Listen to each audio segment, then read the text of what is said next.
Davey Allison, a member of the first family of racing, died today from injuries he received in a helicopter crash yesterday.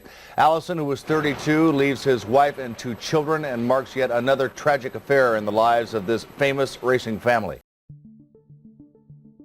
Davey Allison's untimely passing remains one of NASCAR's biggest what-if stories to this day, leaving fans and fellow drivers wondering about what could have been. At the height of his racing career, he was a force to be reckoned with, a champion on the track, and a beloved figure in the sport.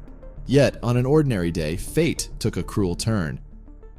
Join us as we journey through the remarkable life of Davey Allison, a tale of speed, success, and the horrifying accident that robbed the world of motorsport of one of its brightest talents. Davey Allison was born on February 25, 1961 in Hollywood, Florida. He was born to race, as he was the son of racing legend Bobby Allison, and in a funny twist of fate, Davey was born on the eve of Bobby's first Daytona 500. The next day, Bobby went back to Daytona and finished 31st in the 500, earning $200 for his newly acquired family. At an early age, Davey was already active in sports, with a particular interest in football. Yet it surprised no one when he expressed his desire to become a race car driver, aiming to follow in his father's footsteps. When Davey turned 16, he got a first-hand look at what it meant to work on race cars, and he told his dad that this is what he really wanted to do. Looking out of his shop's window, his dad pointed to the workshop full of tools and encouraged Davey to start working towards his goal. Initially, Davey's aspirations seemed to be more talk than action. However, by his junior year in high school, he started to get more serious about it, and soon he began spending late nights in the engine shop alongside his dad, sacrificing sleep for the sake of learning, even if it meant he was tired at school the next day. On one of these evenings, Davey approached his father with the question to assemble a car on his own, with his dad just watching to make sure he didn't make any mistakes. Witnessing how hard Davey worked on the car, his dad realized Davey was truly passionate about racing, even though his grades started to drop. His 4th grade teacher even wrote in his school records, "He thinks too much about racing." And in the 5th grade, the comments hadn't changed. In every classroom, he daydreams about racing, his teacher noted. After graduating early, Davey immediately started working with his father's Cup Series racing team. There, he was allowed to use his dad's workshop and tools to build his first race car, a Chevrolet Nova, a car he built from an old shell that his uncle had given him. This project was a team effort with his friends, humorously dubbed the Peach Fuzz Gang, because all of them aspired to grow impressive facial hair but had been unable to do so. On April 22, 1979, Davey Allison made his racing debut in Birmingham, supported by the Peach Fuzz Gang, his father Bobby Allison, and a few of his crew members. Davey crossed the finish line in 20th place, and just 6 races later, on May 5th, he clinched his first win. This victory began to shift perceptions. People started to realize that he wasn't just Bobby Allison's son trying to follow in his dad's footsteps. He was Davey Allison, who was probably going to be a pretty good race car driver.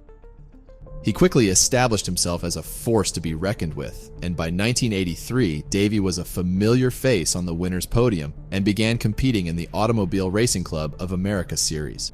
That year, he claimed victories in 2 ARCA races at Talladega Superspeedway, his home circuit. This performance earned him the title of ARCA Rookie of the Year in 1984, and he finished 2nd in the overall series standings. But this was not it, as the year 1987 marked a significant milestone in Davey's career, redefining what it meant to be a rookie, as he was the first rookie to set the record, with 5 pole positions and 2 wins in 1987. Racing his number 28 Ford Thunderbird, Davey was the first rookie to qualify on the front row for the Daytona 500, securing the 2nd spot with a speed of 209 miles per hour. And with only 10 Winston Cup races under his belt, and this being the 2nd race of the season, he took home his first Cup Series win. His victories at Talladega and Dover made him the only rookie to win 2 superspeedway races in his debut season.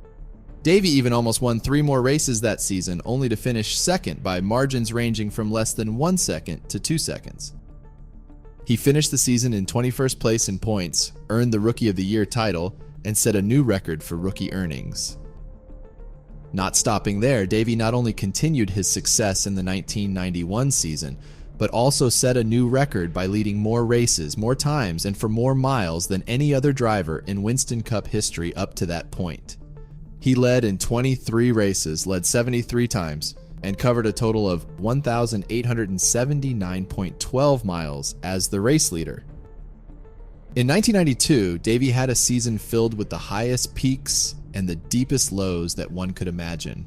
He won the Daytona 500, the Winston 500, and also made history by becoming the first driver to win the All-Star events at Charlotte in consecutive years, achieving victories in 1991 and 1992. Heading into Pocono, Davey was leading in points, but then he suffered a horrific wreck. Remarkably, this incident happened at the exact same track where 4 years earlier in 1988, Davey's father, Bobby Allison, had suffered a terrifying crash that ended his racing career and nearly took his life. During the 1992 Pocono race, Davey showcased his dominance in the first 350 miles of the race. However, in a sudden turn of events, Darrell Waltrip's car made contact with Davey's, causing it to slide onto the grass before flipping and spinning in the air. Pieces of metal and engine parts were scattered all over the place, covering a distance of approximately 3,000 feet.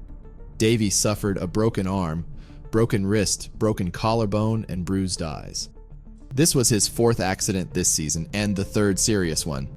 But sadly, the family's hardships didn't end there, as tragedy struck once more in 1992 when Davey's younger brother, Clifford, was fatally injured during a practice run for a Busch Series race at Michigan International Speedway.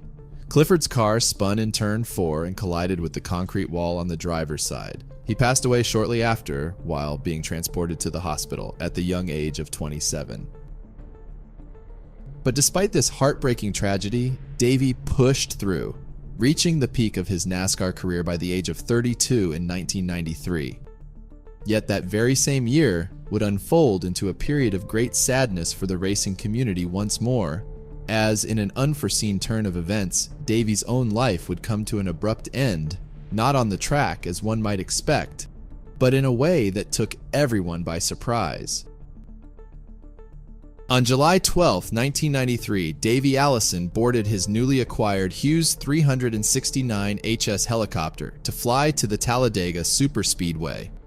On a whim, he decided to go watch his family friend Neil Bonnet and his son David Bonnet, who were testing a car for David's Busch Series debut.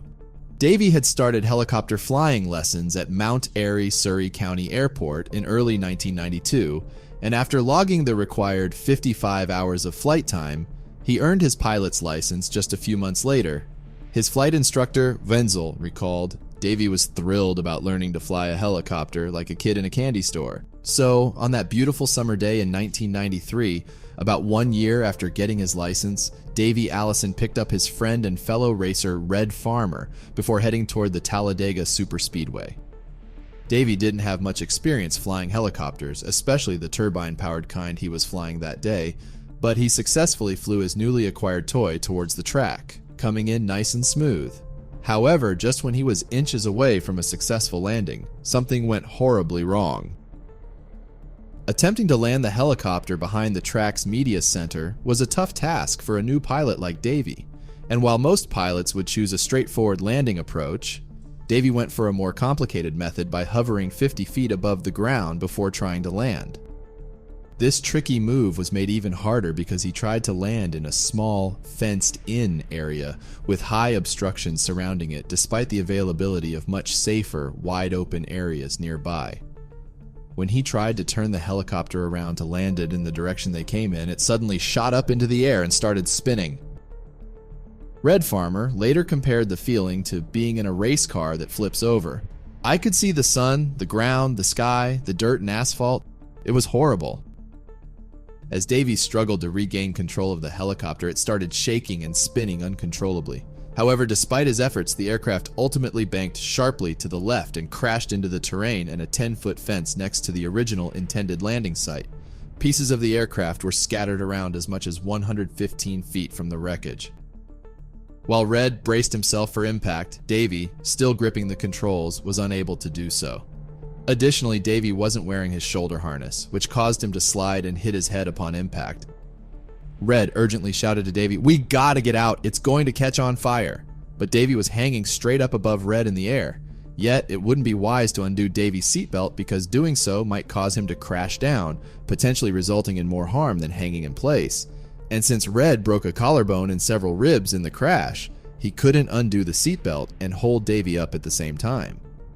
But just as Red began to crawl through the shattered windshield of the helicopter, NASCAR star Neil Bonnet rushed up. And with the turbine engine still running at full throttle, Neil quickly assisted Red out of the wreck. However, Davey was unresponsive and remained trapped until the paramedics got there. After being freed, he was quickly taken to the hospital for emergency surgery to remove a blood clot between his brain and skull and was placed in a coma. Sadly, despite the efforts to alleviate pressure on his brain, the surgery proved unsuccessful. A doctor from Caraway Methodist Medical Center in Birmingham later revealed that Davey had sustained a closed head injury, lung damage, and a broken pelvis, describing his condition as extremely critical. Davey Allison was pronounced dead at 7 a.m. the following morning. Davey died at the age of 32. Yet, Dr. Robert Craddock, the chief of neurosurgery, mentioned in a hospital news conference on Tuesday that even if Davey Allison had survived, the brain damage he had suffered would have left him with a terrible quality of life. In his final moments, Davey continued to show his selfless nature. Respecting his wishes, his organs were donated, saving several lives. In January 1994, Davey Allison's estate and Red Farmer filed a $25 million lawsuit against the manufacturer, McDonnell Douglas Helicopter, claiming the cause of the crash was a malfunction of the helicopter's collective socket. However, the NTSB offered a different explanation in their March 1995 report. They attributed the crash to Davey Allison's lack of experience with helicopters and a poor in-flight decision to land downwind in a confined area that was surrounded by high obstructions. The board also listed Davey's failure to properly compensate for the tailwind condition as a likely crash cause. Davey had accumulated approximately 54 hours of flight time in helicopters and had flown a total of 9 hours in the Hughes 369HS, but at no time during the 3 hours of flight instruction had he practiced a downwind landing. Furthermore, NTSB investigator Rolf Sasser said there was no indication of failure of that socket before the accident. There was also no evidence of any fatigue failure. In fact, the failure of that socket would not be consistent with the loss of control that we found and witnesses stated that occurred. In August 1995, a judge ruled against the Davey Allison estate in their lawsuit against McDonnell Douglas Helicopter.